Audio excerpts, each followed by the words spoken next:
Noche en el continente americano y transcurre la mañana y la tarde en el resto del mundo. La noche bajo la dirección de Claudia Gurizati.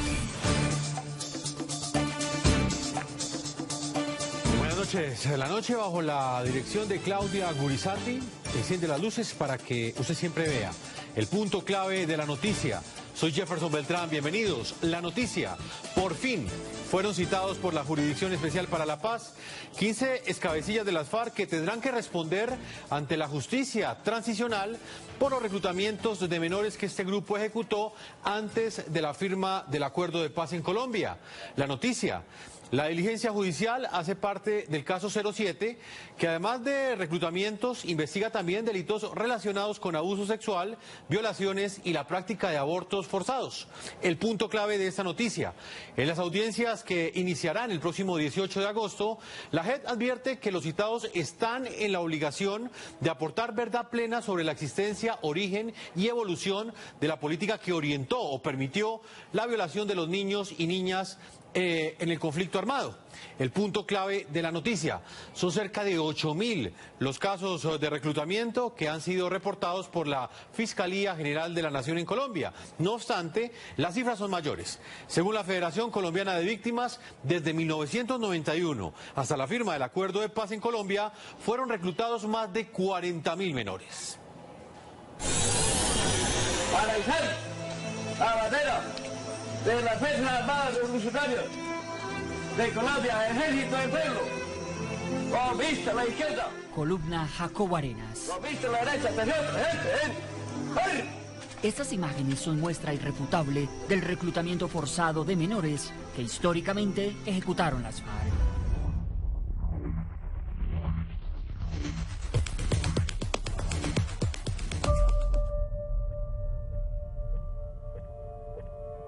El perfilamiento comenzaba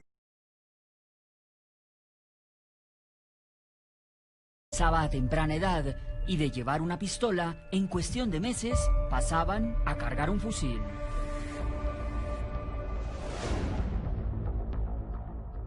De vivir con plena libertad en el campo, niñas como la de esta fotografía terminaron reclutadas y adoctrinadas en las filas de la antigua guerrilla.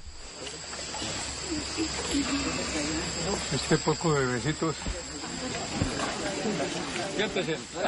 El material original es de las propias FARC, que gracias a diversas fuentes de información, entre ellas cientos de desmovilizados, el periodista colombiano Ervin Hoyos ha logrado recopilar durante los últimos 27 años. La reveladora documentación hace parte de una serie de informes que Hoyos comenzó a entregar ante la Jurisdicción Especial para la Paz en el marco del proceso 07 de reclutamiento y utilización de niñas y niños en el conflicto armado colombiano, en el que 15 exjefes de las extintas FARC deberán rendir versión a partir del 18 de agosto. Claro está, los que siguen en la legalidad bajo el acuerdo de paz, porque excabecillas como Jesús Santrich, el que aparece en esta inédita fotografía abrazando a 3 niñas indígenas en su época, persistió en la vida criminal. Según la investigación, entre 1990 y hasta la firma del Acuerdo de La Habana en 2016, las FARC reclutaron a al menos 40.000 menores.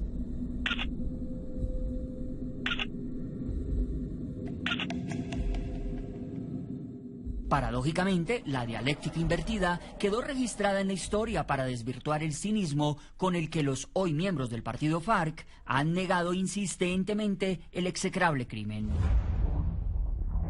Crimen en el que aparecen como pieza clave quienes ejercían como fotógrafos o videógrafos de la agrupación criminal, no solo para llevar control de los niños reclutados, incluso para utilizarlos como figuras publicitarias de sus órganos propagandísticos y de adoctrinamiento. En el evidenciado plan sistemático de reclutamiento ilícito de niños y adolescentes, las pruebas destacan las denominadas escuelas de instrucción de las FARC, que podían albergar anualmente, cada una, hasta 800 miembros, según los testimonios. Y me hicieron eso y era duro para mí porque lloraba incansablemente en las noches, porque me quedaba llorando, me quedaba dormida porque del frío, del cansancio, de todo, porque porque era terrible el entrenamiento que le daban a uno en el día. Muchas veces en las noches se acababa uno de acostar cuando otra vez lo paraban a uno en las mismas a seguir, que se revolcaba uno en ese tierrero, en todas esas trincheras.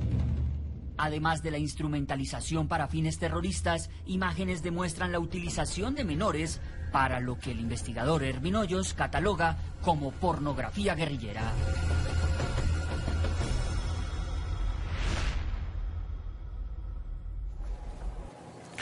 Los invitamos a que participen de este programa a la noche a través de las cuentas de Twitter, opinando con la etiqueta o con el hashtag numeral reclutamiento FARC-ES. Numeral reclutamiento FARC-ES. ¿Qué esperan ustedes de estas indagaciones que comenzará el próximo 18 de agosto la Jurisdicción Especial para la Paz? ¿Generarán justicia para las víctimas de los reclutamientos, de los abusos sexuales y de los abortos forzosos que ejecutaron las FARC antes de la firma del acuerdo de paz? Sus respuestas a través de las cuentas de Twitter del programa La Noche. Siempre con nosotros están los protagonistas de la noticia. Como siempre es un gusto saludar a esta hora a Ervin Hoyos Medina, periodista y reportero de guerra, presidente de la Federación Colombiana de Víctimas de las FARC. Ervin, buenas noches. Jefferson, muy buenas noches, un gran saludo para toda la teleaudiencia, muchas gracias. También está con nosotros Alexander Vargas, quien es víctima de reclutamiento ilícito.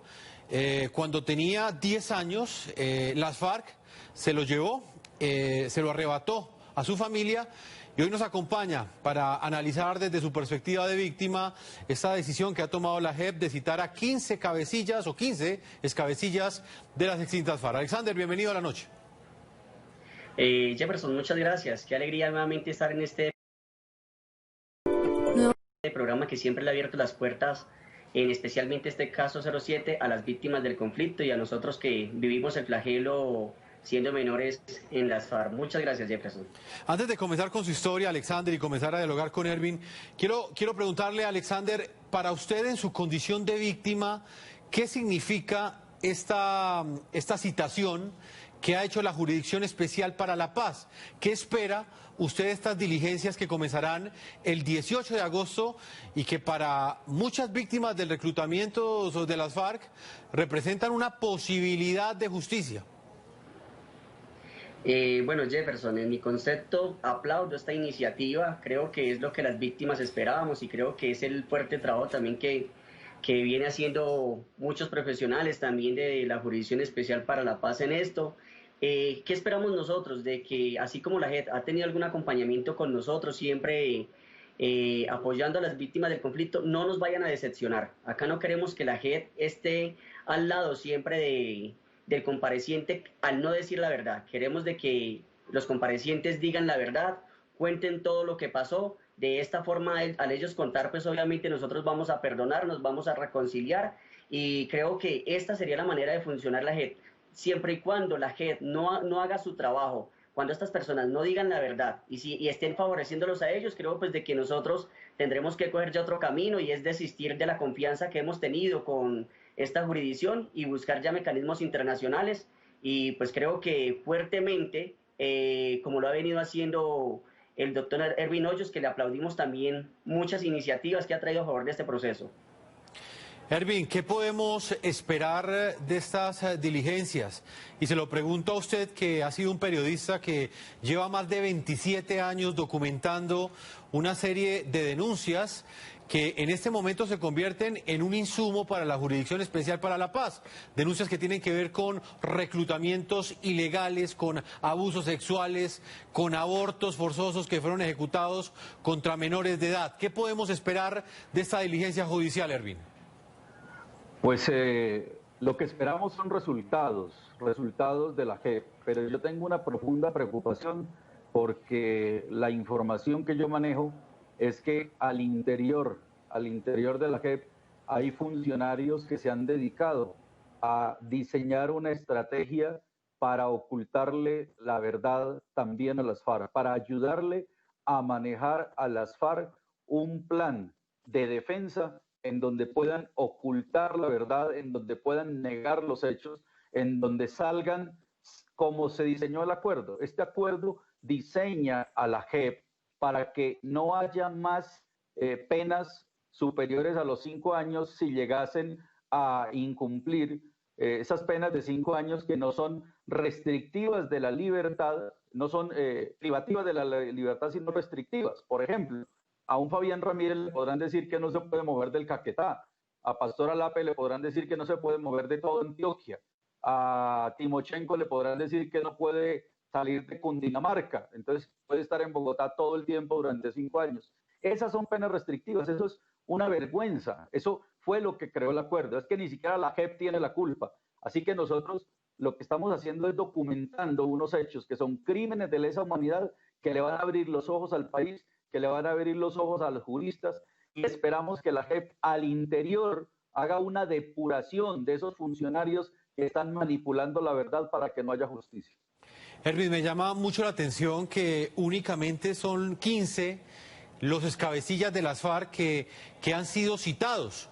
Según las investigaciones que hemos documentado aquí en el programa La Noche, que incluso han recopilado las mujeres de la Corporación Rosa Blanca, hay muchos mandos medios, muchos otros cabecillas de las FARC que también incurrieron en esta conducta de reclutamientos y de violaciones de mujeres y hombres, incluso al interior de las FARC.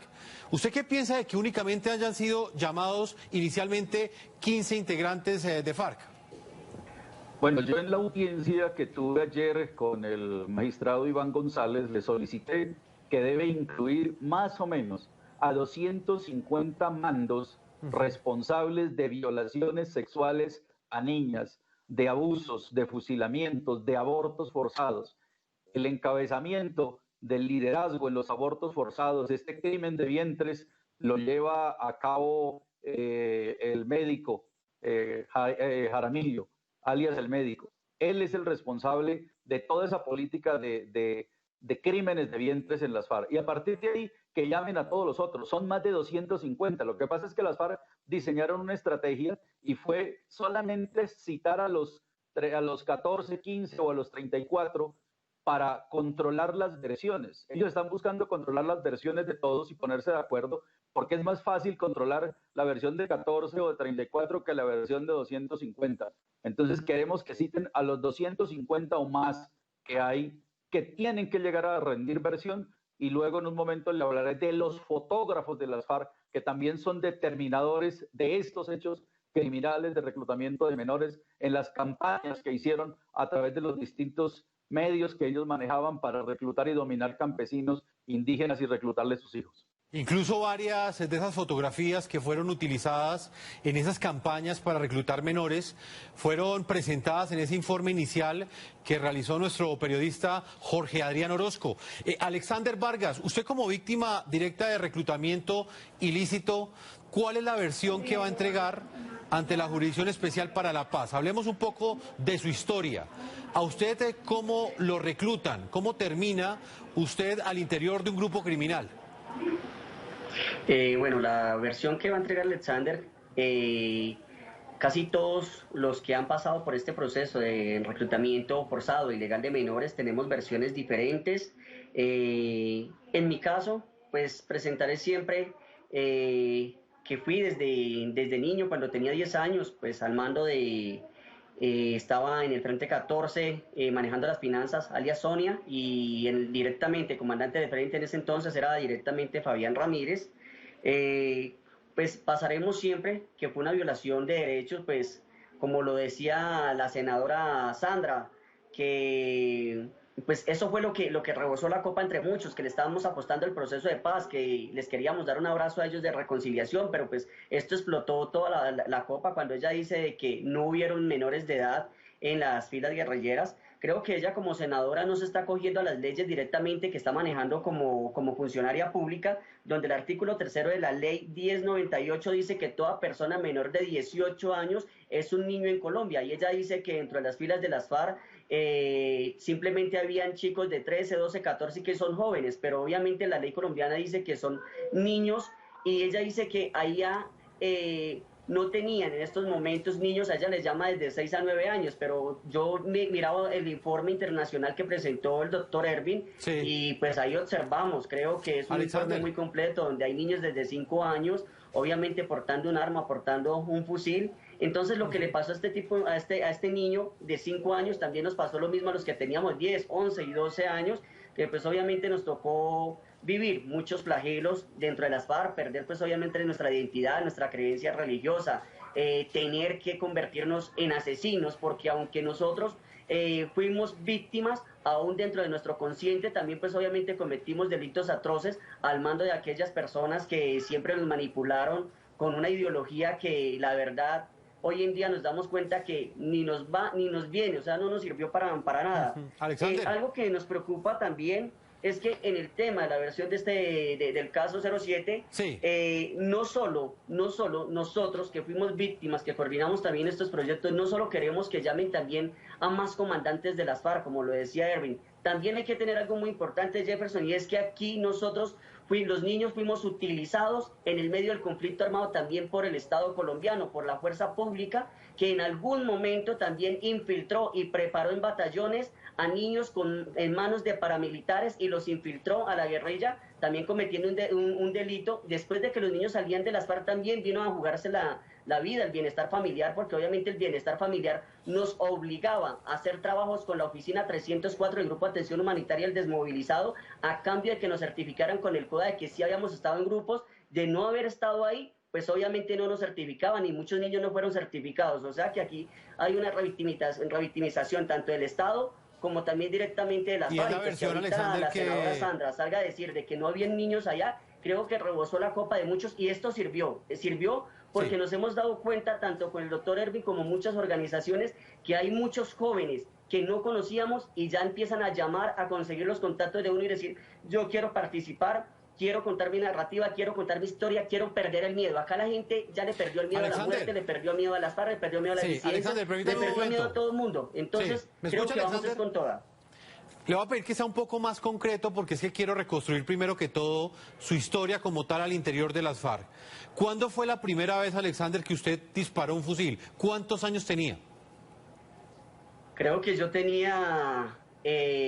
no había completado los 11 años, ya estaba disparando, era una pistola porque no estaba en la condición todavía del fusil, no había pasado por la escuela básica móvil del bloque sur.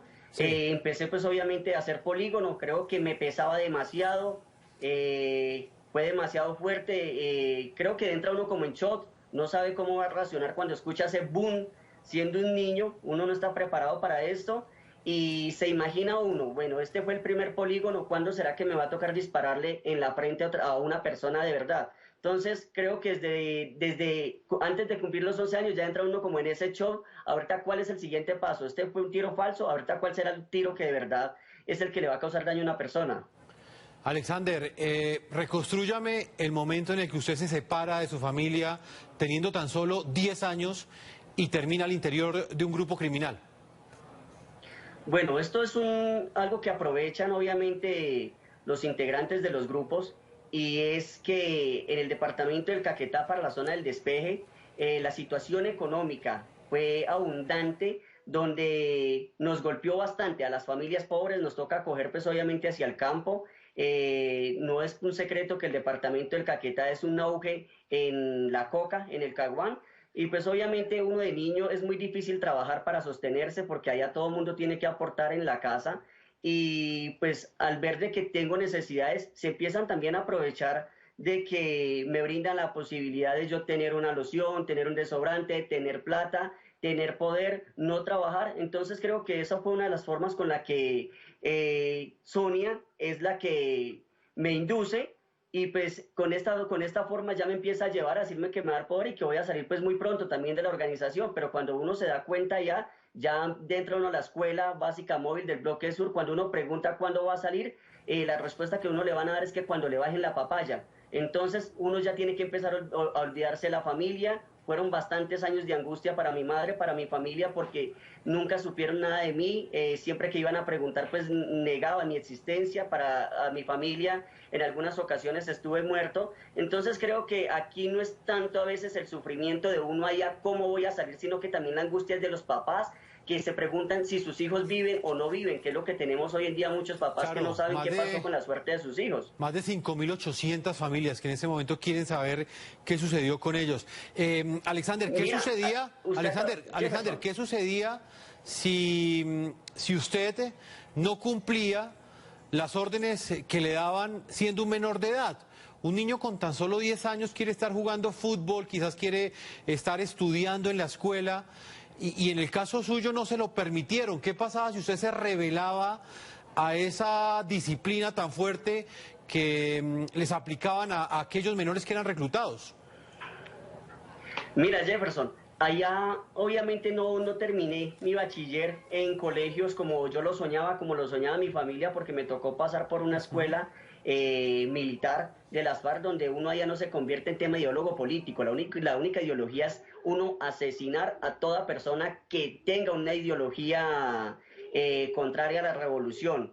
Entonces creo que es muy difícil cuando uno, allá todo uno cree que es un juego, porque uno es un niño, uno cree que es un juego cuando le dicen no se coma una libra de panela, no se quede dormido en la guardia, tiene que ir a los chontos cuando uno no alcanza a llegar a orinar. Entonces uno empieza a pensar que es un juego, pero cuando empieza a ver de la cifra que usted hablaba de tantos niños que hay desaparecidos, muchos de estas personas que a veces no cumplíamos órdenes tenían que pasar por un consejo de guerra, una sanción, y en estos consejos de guerra pues los chicos eran fusilados. Entonces empiezan a tener como un estrés postraumático en decir en qué momento me va a tocar a mí también que me maten por la indisciplina. Y es muy duro tener uno que ver compañeros de 11, 12 años que también tenían sueños, y uno tener que ser obviamente un actor. Cuando levanta la mano y decir a este compañero lo tienen que fusilar, uno no sabe ni por qué lo van a fusilar, pero uno sabe que si uno no está a favor del régimen disciplinario de las FARC, está en contra de él también. Entonces, de todos los desaparecidos, muchos de estos niños están en estos momentos en fosas comunes, como lo que son en el Villar, en diferentes campamentos como Campamento Chicle, el Puente Chicle,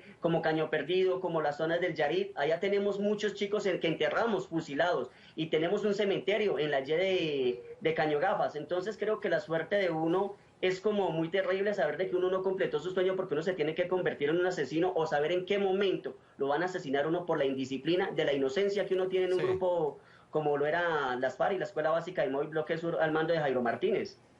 Ervin, lo planteábamos cuando dialogábamos en algunos momentos sobre los casos de reclutamiento, y ese primer informe que usted ha presentado ante la Jurisdicción Especial para la Paz, dentro de esa reconstrucción que usted entregó documental a la justicia transicional, ¿qué pistas hay, qué pruebas hay de lo que pudo haber sucedido con esos 5.000, cerca de 5.800 menores que se encuentran desaparecidos y de quienes no se sabe absolutamente nada, y de quienes las FARC, a través de estos 15 cabecillas, tendrá que dar alguna respuesta ante la Jurisdicción Especial para la Paz? Bueno, Jefferson, yo quiero decirle a los televidentes, al país y a las FARC que yo tengo las hojas de vida de los niños que fueron fusilados.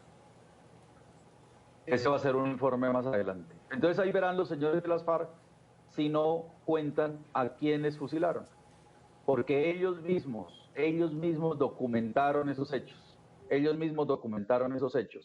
Pero aparte de eso, tenemos que caer en cuenta de la estructuración de las escuelas que ellos crearon. Las escuelas que ellos crearon entre todos los bloques, había en total 6 escuelas, digamos las escuelas más grandes, las más importantes, y luego estaban las escuelas de frentes. Esas escuelas de frentes en total nos suman 18 escuelas. Las escuelas grandes, las escuelas de primer nivel, las escuelas de bloque, tenían una capacidad de 400 hasta 480, llegaron a tener guerrilleros en esas escuelas, de los cuales, como lo mismo lo certifica Andrés y lo certifican muchos otros desmovilizados, el 60-70% eran niños. Entonces una escuela con 480 hacía un curso 2 veces al año, eran 260, 250 menores como mínimo. y sucesivamente tenían 18 escuelas en todo el país reclutando niños. Hemos hecho un cálculo aproximado por debajo de todas las cifras y eso nos da más o menos 39.700 niños, y eso porque lo hacemos por debajo. Fíjese que el director de la ARN hace poquito certificó en una entrevista que ellos habían recibido más o menos desmovilizados, niños desmovilizados menores de 15 años, habían recibido más o menos 18.000. Yo estoy diciendo que las FARC reclutaron a más de 40.000 niños. Ojo, ya hay 18.000 que estuvieron allá y volvieron. Los demás no sabemos dónde están, no sabemos qué hicieron. Y en este informe yo estoy documentando más o menos 39.700 casos, y eso que tenemos es un subregistro, La guerrilla en toda la historia se hizo con menores, con niños, en toda la historia. Este es un crimen de lesa humanidad que nosotros lo vamos a llevar hasta las instancias de la Corte Internacional, de la Corte Penal Internacional. Ese es el objetivo y tenemos todas las pruebas. Aquí estamos utilizando las pruebas de las mismas FARC, los documentos de las mismas FARC. Yo lo que he hecho es hacer un seguimiento de más de 24 años de investigación. He acumulado documentos en todas las regiones del país que hasta ahora estoy empezando a mostrárselos al país. Esta es la investigación periodística tal vez más grande de la historia. Un seguimiento de 27 años de guardar documentos y Erwin, ahora vamos a empezar a construir los informes con esta información. Erwin, ¿cómo funcionaba ese plan sistemático de reclutamiento que usted está denunciando en esta entrevista y que hace parte de ese primer informe sobre reclutamiento de menores que usted le entregó a la Jurisdicción Especial para la Paz el día de ayer? El plan sistemático de reclutamiento de menores es que tanto el secretariado como los bloques y los distintos frentes tenían unas comisiones de reclutamiento. Estas comisiones de reclutamiento estaban integradas por muchachos muy jovencitos. El que tenía mejor pinta, el que mejor hablaba, el más bonito del grupo, la muchacha más bonita del grupo, las mandaban con ropa nueva a las cabeceras municipales a hacer penetración de la comunidad, a jugar fútbol con ellos, les daban plata para que les llevaban refrigerios a los niños a las escuelitas, hacían rondas de juegos, de ronda. He revelado unas fotos exclusivas, únicas, que eso no las conocía el país, en donde 6, 7, 8 guerrilleros armados jugando con niños de 4, 5, 6 años aproximadamente. Entonces hemos descubierto que en algunos grupos las FARC tenían el plan Pioneros. Plan Pionero le llamaban a eso, a ir a buscar niños. Otro era el plan Escuelas. Otro por allá, en forma burlesca, le decía un guerrillero a otro, váyase que a usted le toca el plan Teteros. O sea, se burlaban del que le tocaba ir a hacer el reclutamiento y le decían que le tocaba plan Teteros. Entonces, le hacían un perfilamiento. Esto es absolutamente grave, Jefferson y televidentes. Le hacían un perfilamiento a los niños desde los 4, de los 5, de los 6 años, mandaban informes a los frentes, iban recopilando fotos, les hacían el seguimiento al crecimiento del niño. He mostrado unas fotos que son exclusivas de niños de 4 y 5 años ya con armas, y luego el niño a los 12 años con el fusil ya estructurado, el niño crecido, grande. Entonces es un niño que le hicieron el perfilamiento desde pequeñito durante toda la fase hasta que lo incorporaron, y tengo cientos de imágenes de esas que prueban la trazabilidad que le hicieron ellos a los niños hasta lograr incorporarlos al grupo guerrillero. No pueden negar que esta era una política sistemática del grupo ordenado desde el secretariado. Ahí las hemos estado mostrando, Erwin, a medida que usted ha estado narrándolas y describiéndolas. Alexander Vargas, víctima de reclutamiento ilícito cuando tenía tan solo 10 años. De acuerdo con lo que usted vio y de acuerdo con lo que usted recuerda, ¿qué tipo de actividades cumplían los menores de edad, por lo menos un niño de 12 años? ¿Qué tipo de funciones cumplía al interior de las FARC? Y me gustaría también que me hablara qué sucedía con las niñas, que en ese momento estaban pasando de niñas a adolescentes, estaban en su pubertad. ¿Qué vio usted allá? ¿De qué fue testigo?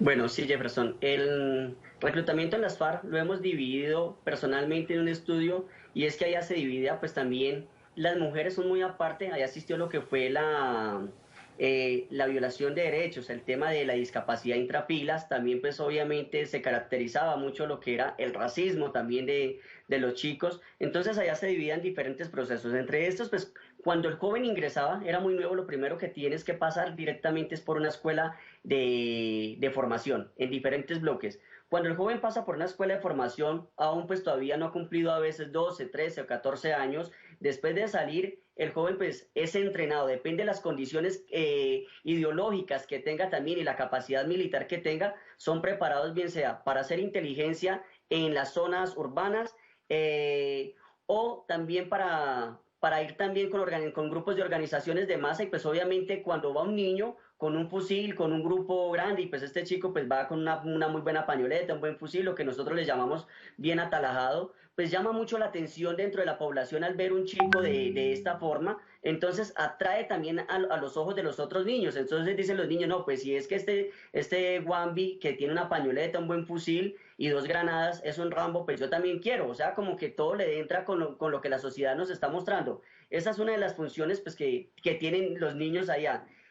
Otra, el tema de las mujeres allá dependen, porque algo que sí tengo que decir es que todas las chicas que pasaron por las FARC han sido mujeres muy bonitas, creo que las mujeres más bonitas de los grupos, niñas que estaban en las FARC. Entonces, como eran las niñas más bonitas, entonces tenían que ser un trofeo de guerra muchas veces para el comandante, porque pues obviamente un comandante, un señor con barba, viejo y todo, ya nadie se le acerca, él aprovecha su mando. Una de las estrategias de aprovechar el mando es de que muchas veces cuando está en la escuela o termina la escuela, él empieza siempre a ponerle a la joven, le empieza a poner trabajos pesados, le pone los turnos de guardia más fuerte como es el tercer y cuarto turno que son de 10 a 2 de la mañana, a cargar leña forzadamente, bueno, un número de actividades que son demasiado fuertes para ellas. Entonces, muchas de estas chicas, pues con el objetivo de que no les toque tan duro porque saben que tienen mucha debilidad, siempre buscan, pues obviamente, un cupo a ser radistas, hacer rancheras especiales, hacer guardias especiales, como la mayoría de niñas que andaba un comandante que se llamaba Laurentino Rocalloso, sí, que cargaba casi como unas 10 niñas y con todas, pues obviamente él se aprovechaba,